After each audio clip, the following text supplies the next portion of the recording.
now I can see who I'm talking to. And I'd like this to be a conversation, and I'd also like to figure out how to remember what I'm saying when I get home. But it's a pleasure for me to be here, and I owe a great deal to this university. It was in 1961, just about this time of year, when I was working in New York with the National Council of Churches and living in Queens, and I had a good job. My wife was getting her master's degree from Queens College, and the tuition was $16.25 a semester. How times have changed. But the Nashville sit-in story came on television, and my life changed. First, this crazy woman I'd married was from Alabama, and right in the middle of the film, she said, "It's time for us to go home." I said, "We are home. We just bought this house." She said, "Sell it." I said, "Come on." I said, "What are you going to do about school?" And she was pregnant with our third child. And I said, what am I going to do if we sell this house? She said, "I don't know, and I don't care, but we're going back home." And just like that, looking at Jim Lawson, who was one of your students here, who worked with a group of my heroes who later became my friends, James Bevel, Diane Nash, Bernard Lafayette, Marion Barry, John Lewis. And I can never forget Kelly Miller Smith saying that Vanderbilt is very much like Athens. It is a place of great glory, but also great shame. And he was talking about segregation at that time. But we picked up, and it was really crazy, because her master's thesis was due on the 30th of May, and my third baby was born and came on the 6th of June. And by that time, I had quit my job. I'd put my house up for sale, and somebody bought it, and I had nowhere to go. And I didn't want to go to work with Martin Luther King, because I said, I'm a congregational preacher, United Church of Christ. I said, all these Baptist preachers think they're the only ones who can preach. And they're not going to want to give me the time of day. I said, and I don't like all that ego battle among preachers. And so I was trying to find someplace else to work. And I went to the United Church of Christ and asked them, would they help me take a citizenship school foundation program back south. And I ended up finding a house in Atlanta. And interestingly enough, it took me 3 months to get a mortgage in New York and 3 days in Atlanta. Because in Atlanta, they had a black-owned bank. And SCLC was hardly a rock of economic stability, whereas the National Council of Churches was in a 20-story building in up West Side, New York, right across from Riverside Church. And it just let me know that there were problems everywhere. and that I'd just as well be involved in the problems that I know in the South. My wife hated New York. And it wasn't about race. They just nasty to everybody. But, you know, when we went to buy baby furniture in Atlanta or in Thomasville, Georgia, where my first church was, people were so courteous, and, you know, just however much you want to pay, you know, and pay us when you can. We're glad to have a new young preacher in town. And you know, New York, we had money, and we wanted to pay $400 for a refrigerator. And the man was so mean and nasty. Hurry up, make up your mind. My wife started crying and said, I can't shop here. And she was ready to come back to the South. And I said, baby, this is not race prejudice. They don't like anybody. But we come back to the South, and let me jump to Selma, because I hope that's what you are looking at or planning to see soon. Because she happened to be born 30 miles from Selma. And that was where my first summer internship was at a church. And we had our first date in Selma in 1953. And so we went home in Selma. And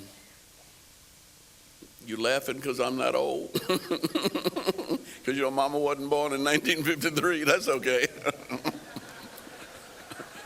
I was finished college and in the graduate school by 1953, so I know what I'm talking about. I've been there and done that. But this is just about the time of year that we had come back from the Nobel Prize trip that Martin Luther King won in Norway. And on the way back, wonderful things happened that were strange. One, there were two people that met us at the Harlem Armory. One was Malcolm X, who had never met Martin before, but who wanted to be there to congratulate him and say, look, I am very proud of you. I hope your way works, but I really don't think we ought to be associated with each other, because I want people to know that if your way doesn't work, there are others of us who will be willing to try other ways. And so he left. That conversation might have cost him his life, because by the middle of March, you know, he was assassinated. And I think that the nation feared the unity of the leadership. Though they disagreed, there was such a mutual respect and brotherhood that it was threatening. But the other person who was there was Nelson Rockefeller. And he came out on the stage with Martin Luther King. And when Martin Luther King decided to announce that he was going to give the Nobel Prize money, divided up amongst the civil rights organizations, Nelson Rockefeller said, well, if you can do that, and I know that you don't have any money, the least I can do is match it. And so he matched the Nobel Prize money, and so we had twice as much to divide. But he did another thing. He said, I know you all are going to Washington to see the president. Why don't you take my plane tomorrow? And then it can take you on to Atlanta whenever you want to go. Well, the truth of it was we didn't have an appointment with the president. And we didn't know how to do that. So we ended up calling Hubert Humphrey and his assistant, whom we knew, the vice president. And Hubert Humphrey arranged for us to meet him at the Justice Department with the Attorney General, Nicholas Katzenbach. And we stayed there all day. I mean, almost 3 hours. And then as it got dark, they came in and they said, the president's free to see you now. Well, all the press had gone home. And so we kind of were sneaked into the White House. I go into all of this because people have made a big political issue about the film Selma and its historical accuracy. But it is historically accurate that President Johnson was very uncomfortable having to talk with us about voting rights, not because he was against voting rights. He was for voting rights. He wanted to pass a Voting Rights Act. But he had just passed the Civil Rights Act of 1964 on the 2nd of July, and politically he could not come back to the Congress in 6 months with another Civil Rights Act. In fact, I doubt that there was any other president who could have gotten the 64 Civil Rights Act passed. But when we left, after the president kept saying, I agree with you, but I just don't have the power to do it now. And I was a little bit discouraged. But when we walked out of the White House, there was no big security then. We just walked down that dark alley from the West Wing, and no press, just us. And I said, well, what did you think? He said, I think we got to find a way to get this president some power. I said, damn.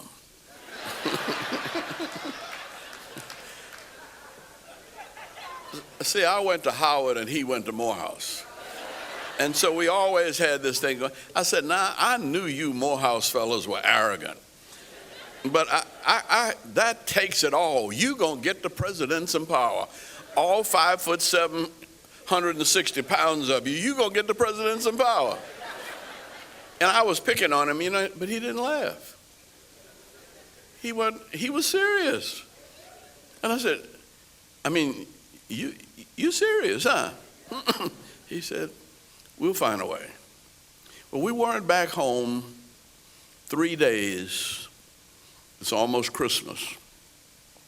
And Amelia Boynton drives over with Reverend Fred Reese and Reverend William Anderson. And they tell us the story of Selma. And they were asking us to come to Selma on the 2nd of January because they wanted to celebrate the Emancipation Day service. They didn't want to do it on a Sunday because they didn't want to interfere with church, but they wanted to do it on that Monday night. But Jim Clark, the sheriff, had said it was illegal to have political meetings in the church. And he refused to let them schedule and announce an Emancipation Day service in Selma. We knew he was serious because we found out that a few months before, Mrs. Boynton's husband had died, and he wouldn't let the funeral come in the church. Mrs. Boynton had to bury her husband from the middle of the street because Jim Clark said, we're not going to have this religion and politics mixing. We believe in the separation of church and state. That was his way. Well, we had to challenge that. And so on the 2nd of January, we held an Emancipation Proclamation Day service, and then on the next couple of days, we started marching on the county courthouse to get the right to vote. In 3 months,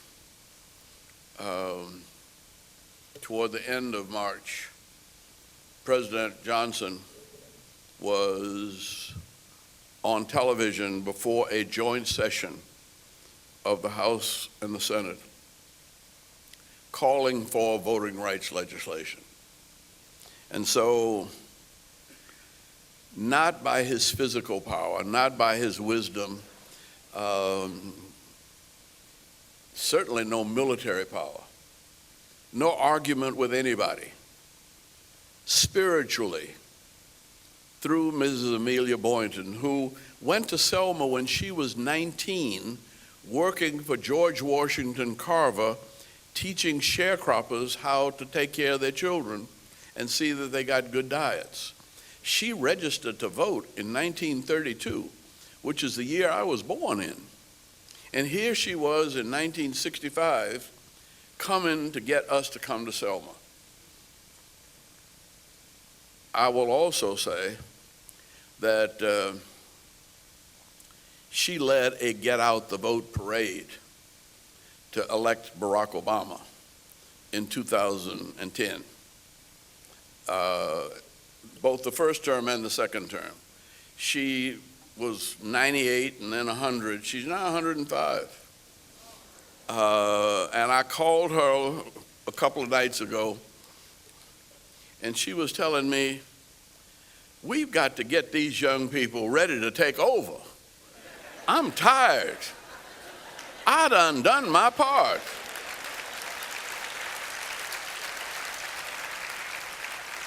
And I said, Ms. Boynton, I said, that's all I'm doing.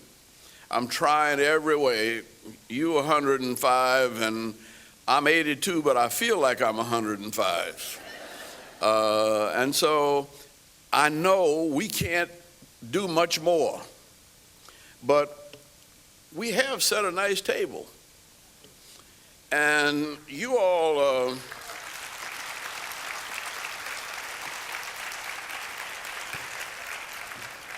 have got more opportunity, more money, more everything than all of us had together.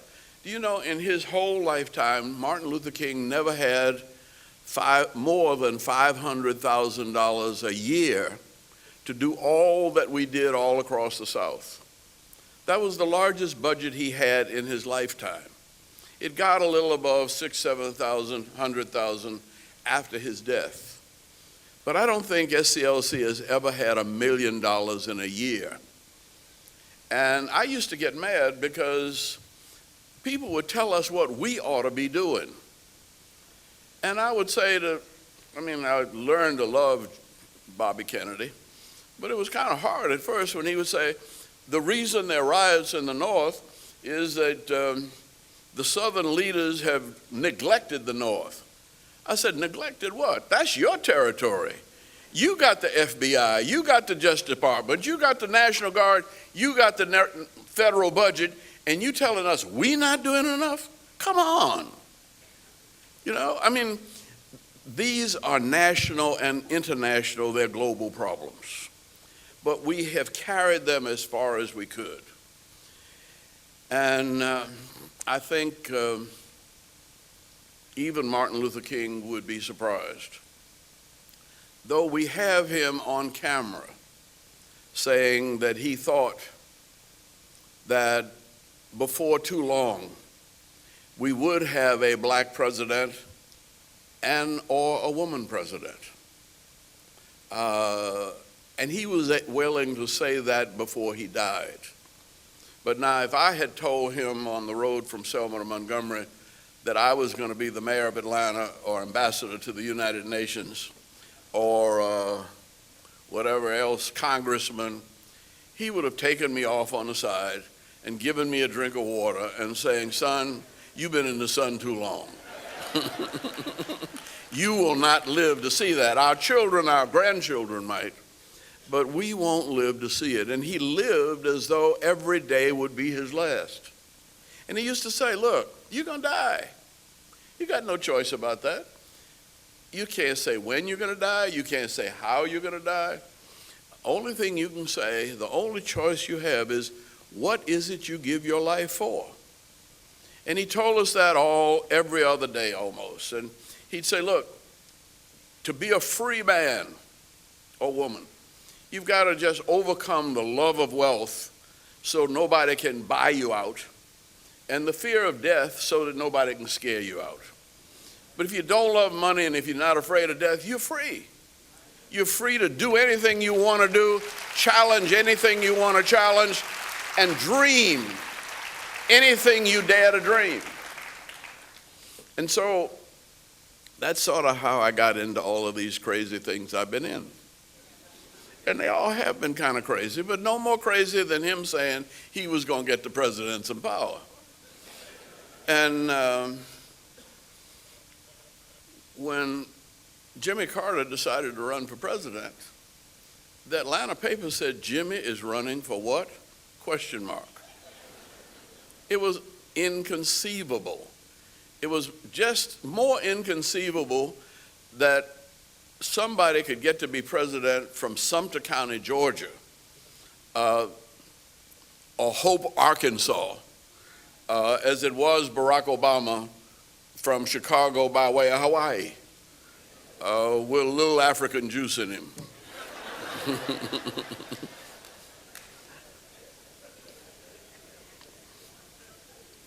This is a world of miracles, and I have lived to see miracles wrought. Things that I kind of knew were impossible, but we started saying, you know, the difficult we do immediately. The impossible just takes a little time. And the first person I heard say that was James Bevel. And I love him. He's one of the smartest persons I know. But what Dr. King said, he said, you know, all of us must be certifiably insane to be doing what we're trying to do. And he said, Jim, you leading the pack. It was crazy to dream what we dreamed and to get it done. And yet we've seen things happen. Now, where are we now? We're 2/3 of the way. We set out to redeem the soul of America from the triple evils of racism, war, and poverty. Now, I think legal racism is dead. De jure segregation no longer exists. But there is a supremacy, there is a sickness that might be called white supremacy. But the Nazi party was on the corner of my house, Heil Hitler. So by the time I was 4 years old, my daddy had to say to me, son, look, that is a sickness. And you don't get angry with sick people. You don't fuss with sick people. You have to try to understand them and help them understand themselves a little better and understand you a little better. But if you get sick and angry as they are sick and angry, you know, you've lost. So don't get mad, get smart. You have to think your way through the problems. And so, I mean, that was my kindergarten lesson. See, and it served me very, very well. Now, poverty. When Martin Luther King decided to organize the poor, and we had 23 poor people's organizations. There was Cesar Chavez from California, Corky Gonzalez, Hispanic organization from Colorado, Rios Tiarina from New Mexico, Jim Wiley who was the Welfare Rights Organization. We had black gangs and white gangs, and we just gathered the poor, veterans organizations, homeless organizations, and we were planning to take on the issue of poverty.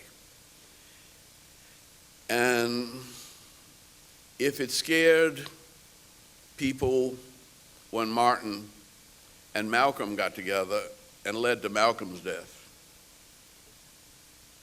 you have to assume that all of these organizations of the poor coming together was enough to scare people into Martin's death. But he deliberately went to Memphis. He wasn't supposed to be in Memphis. He was supposed to be going from Washington to New York, and at midnight on a Sunday night, I said, look, we don't have to be in Washington until Why don't you just sleep late? And then he said, no, I'm going to get that 6 o'clock flight to Memphis. I need to go down to be with the garbage workers. They can coexist. But if you start building railroads and expressways through that, you're going to wreck not only Africa, but you're going to wreck the lungs of the earth. And your children might not be able to breathe clean air. Now, we can argue about climate control if you want to, but it ain't worth arguing about. I love my grandbabies, and I don't want to mess up the earth so much that they don't have at least as much of a chance as I had. Our Indian Native American brothers tell us, look, we must make decisions, not for ourselves or our children, but all of the decisions we make must be made for 7 generations yet unborn. If we do that, we will develop a world where race is of little or no significance and a positive factor in the lives of us all, where war need not exist because we have learned that we can live together and that we can create jobs and we can share housing opportunities, and the technology is capable of making this a livable planet for all of us. And finally, if we do that, there won't be any such thing as poverty, because we'll all have enough to eat, and we'll all have a job, and we will all make good use of the resources of this planet. Now, I know that sounds crazy, but let me tell you how crazy it is, and then I'll quit, I promise. When the president had the 50 presidents of Africa come to the White House, one of them brought a doctor with him. And I knew the president and I knew the doctor, and I said, look, y'all had Ebola over there before white folks got it. What did you call it and what did you do about it? You must have done something, because it didn't spread, didn't kill everybody. And the physician said, oh, we have our ways. I said, can you share some of them with us? He said, well, we don't want to commercialize. Everything you do, you make money out of it. We want to keep it. I said, no, I promise. If you send me whatever it is you got, I won't share it with anybody but Morehouse Medical School. And they will find out, they will test it and see whether they can make any sense out of it. Well, they made an extract from all of these herbs and stuff, and they sent it to the military laboratory at Fort Detrick, Maryland, which is the only place in the United States where they store live viruses like Ebola. We got a 15-page letter back from them documenting how this extract that Morehouse pulled out of these herbs, and we still don't know what it is, killed every virus they tested against. And I said, they taught me that in church, earth hath no sorrow that heaven cannot heal. And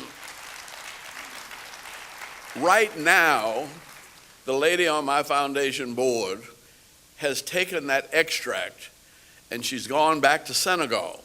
And it'd be illegal for American doctors to do this. But she's taking the Senegalese and the Liberian doctors back African stuff that they understand and we don't. And we're trying to see what it does in 4 or 5 Liberian hospitals that are still run by Liberians and where the Western physicians have not gotten involved. Now, that doesn't mean that the Western physicians are not doing good and that we shouldn't keep on trying to do good.